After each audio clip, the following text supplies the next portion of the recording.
Avant la phase de travaux, une étude géotechnique permet de déterminer plus précisément la nature des sols et de procéder à leur classification.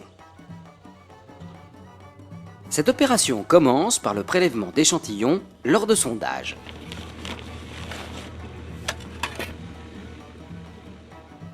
En fonction de leur nature, les matériaux extraits peuvent être réutilisés, soit directement, soit après traitement,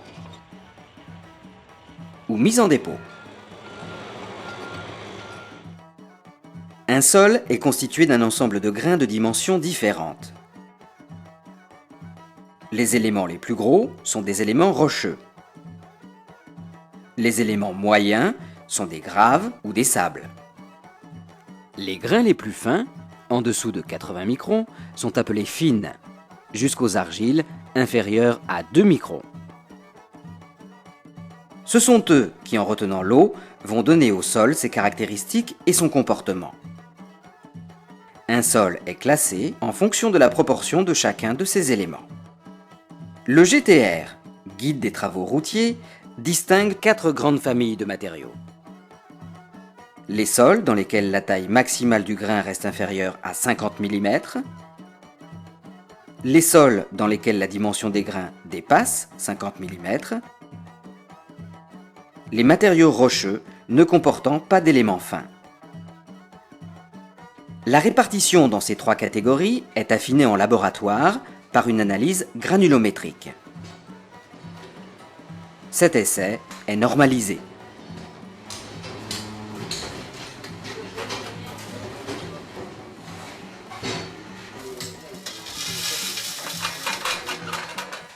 L'échantillon est passé à travers une succession de 5 ou 6 tamis selon le matériau.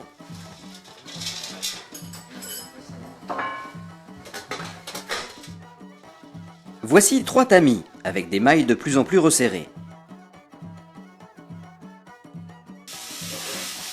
Chaque tamis retient les éléments supérieurs à sa maille.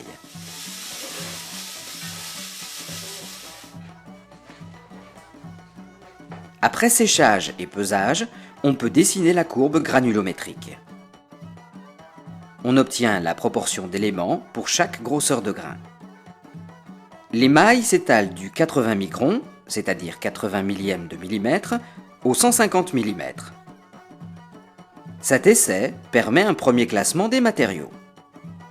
Pour les sols dont les éléments ne dépassent pas 50 mm, le tableau distingue les matériaux dont le pourcentage de fines passant à 80 microns est inférieur à 12%, ce sont des sables et des graves.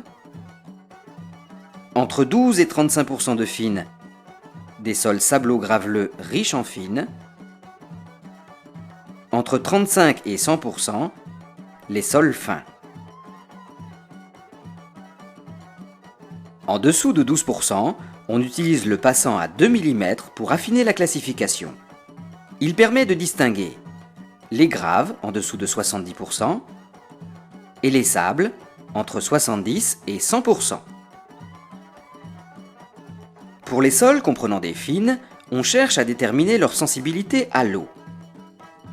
Plus un matériau est fin, plus il est sensible à l'eau. Voici un caillou et sa surface extérieure, représentée à plat.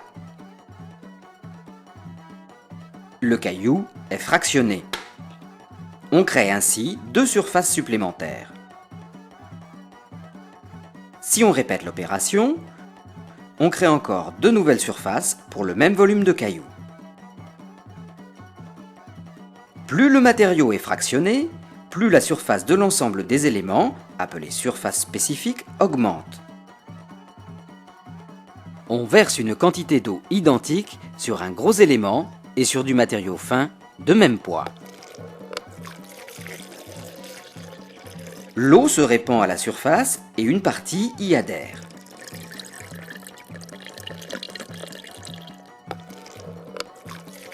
La plus grande surface des petits éléments absorbe davantage d'eau. Plus un matériau est fin, plus il retient l'eau. L'argile, dont la taille des grains est inférieure à 2 microns, est le matériau le plus fin rencontré, et donc le plus sensible à l'eau.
Caractérise les sols organiques F1 et les sous-produits industriels de F2 à F9.